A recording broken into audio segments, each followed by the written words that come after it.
दही के दो लुटेगा या वाले गोवालिन फिर जाए। दही के दो लुटे यह दे या वाले गोवालिन फिर जाए।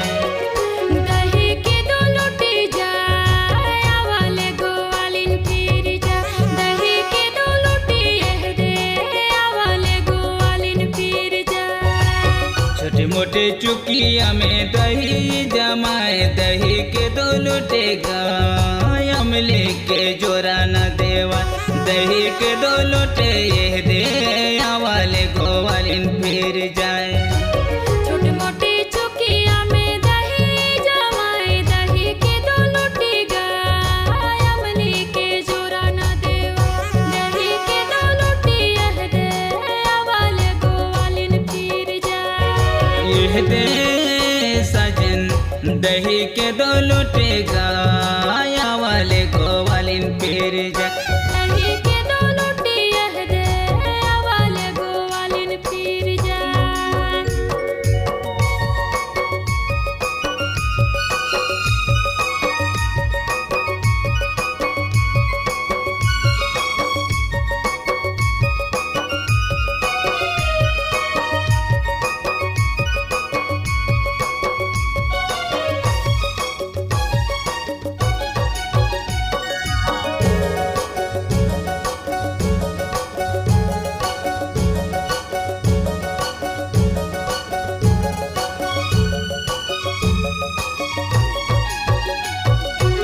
मचला में बैठने सातों चलनिया। दही के दो बेचेगा हम ससुर जबो दही बेचेला। दही के दो बेचे यह दे या वाले गोवालिन फिर जाए।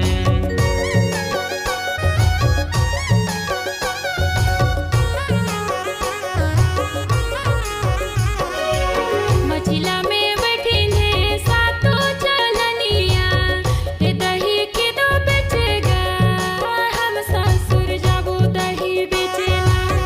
ये दही के दो लुटे यह दे या वाले गोवालिन फिर जाए। यह दे सजन दही के दो बेचेगा या वाले गोवालिन फिर जाए। दही के दो लुटे यह दे या वाले गोवालिन फिर जाए।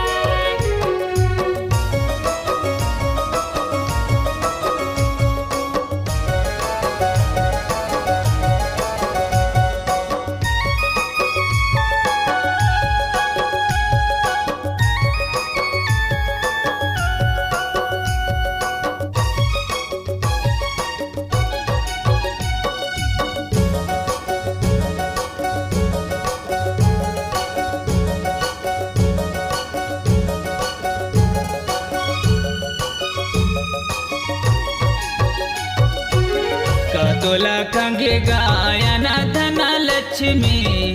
दही के दो बेचेगा का सूखे जबो दही बेचेला। दही के दो बेचे यह दे या वाले गोवालिन फिर जाए।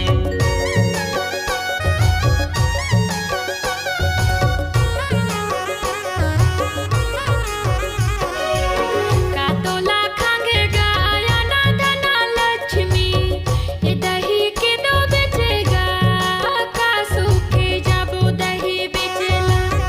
ये दही के दो लुटे यह दे या वाले गोवालिन फिर जाए। यह दे सजन दही के दो बेचेगा या वाले गोवालिन फिर जाए। दही के दो लुटे यह दे या वाले गोवालिन फिर जाए।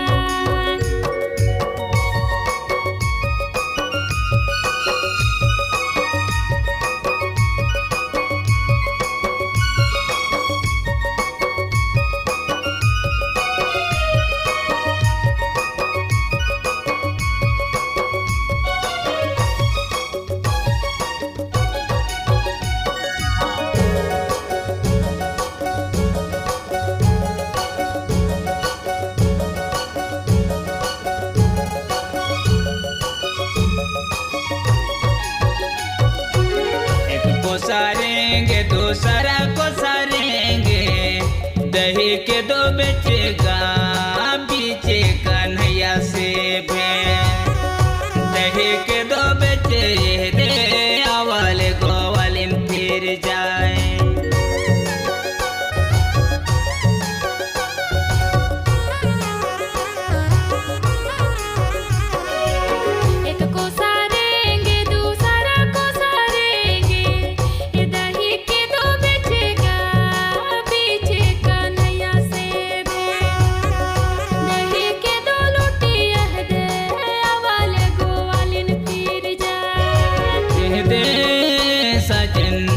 दही के दो बेचेगा या वाले गोवालिन फिर जाए। दही के दो लोटी यह दे वाले गोवालिन फिर जाए।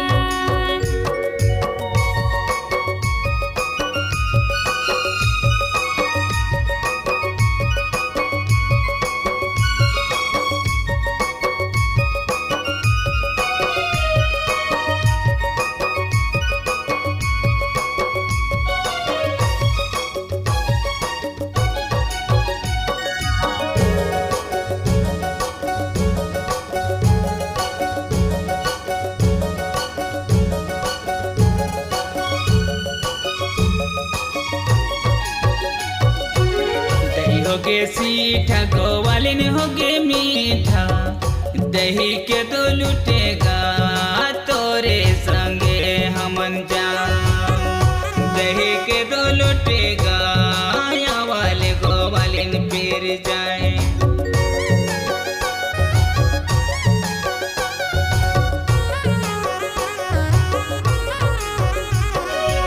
दही होगे सीठा गोवालिन होगे मीठा, ए दही के दो लुटेगा तोरे संगे हमन जा। दही के दो लुटी यह दे वाले गोवालिन फिर जाए। कह दे सजन दही के दो बेचेगा या वाले गोवालिन फिर जाए। दही के दो लुटी यह दे वाले गोवालिन फिर जाए। छोटी मोटी चुकिया में दही जमाए, दही के दो लुटेगा हम लेके जोरा न देवा। दही के दो लुटे यह दे या वाले गोवालिन फिर जाए। यह दे ये साजन दही के दो लुटी जाए वाले गोवालिन फिर जाए। दही के दो लुटी यह दे वाले गोवालिन फिर जाए। छोटी मोटी चुकिया में दही जमाए, दही के दो लुटेगा हम लेके जोरा न देवा। दही के दो लुटे यह दे या वाले गोवालिन फिर जाए। दही के दो लुटी यह दे वाले गोवालिन फिर जाए। दही के दो लुटेगा या वाले गोवालिन फिर जाए। दही के दो लुटे यह दे या वाले गोवालिन फिर जाए। दही के दो लुटे यह दे या वाले गोवालिन फिर जाए।